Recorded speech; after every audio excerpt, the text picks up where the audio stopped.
of what happened on Thursday Night Football. Colin Kaepernick scheduled to work out for NFL teams at 3 p.m. Eastern at the Atlanta Falcons facility in Flowery Branch, Georgia yesterday. And then the workout set up by the NFL about an hour before it all went down.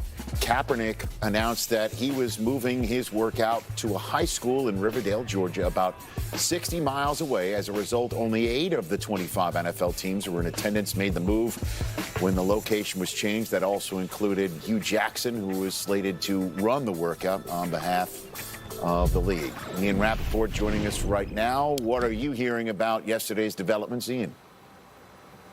Rich, from a football sense, I talked to 4 high-level evaluators who viewed Kaepernick's workout, and here's the consensus among those 4. First of all, he was in good shape, didn't do any running or agility drills, but certainly in good shape. The arm strength was there, as one told me. He definitely had his fastball. That really has not been in question. The deep ball accuracy was something that several of the evaluators told me was not exactly how they would want. Certainly some inconsistency there, but most of the ones I talked to, Rich, thought that Kaepernick had a showing that would be good enough from a football sense to put him on a roster. The other side of it, and we can't ignore this, is the frustration with what you mentioned, the changing of the venue, if only because so many teams sent pro scouts there, had them planning to go, and then they were not able to go because of the change. That is something they were really, really upset about.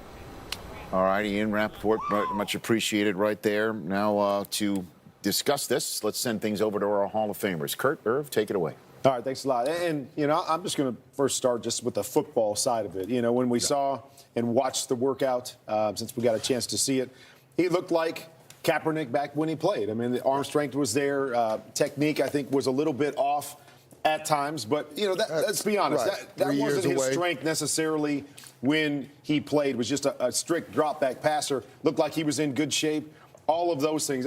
I think the biggest question for me is that it's been 3 years now. And I remember when I first started trying to make a career in the NFL, I was with the Packers and then got cut. And it was 3.5 years later before I got back into the NFL. The difference, though, Michael, is I was playing football.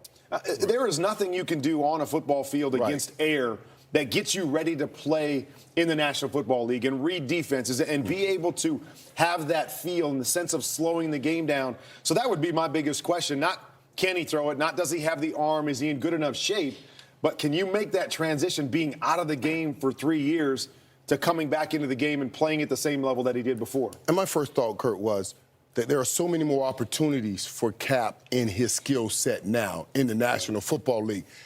Before, it was more of a, impatient offense. Nobody was patient with it, but now we have many teams running this kind of a style at quarterback, and we got a great game today between 2 guys that are playing this style, and if he's not starting somewhere, he could back up.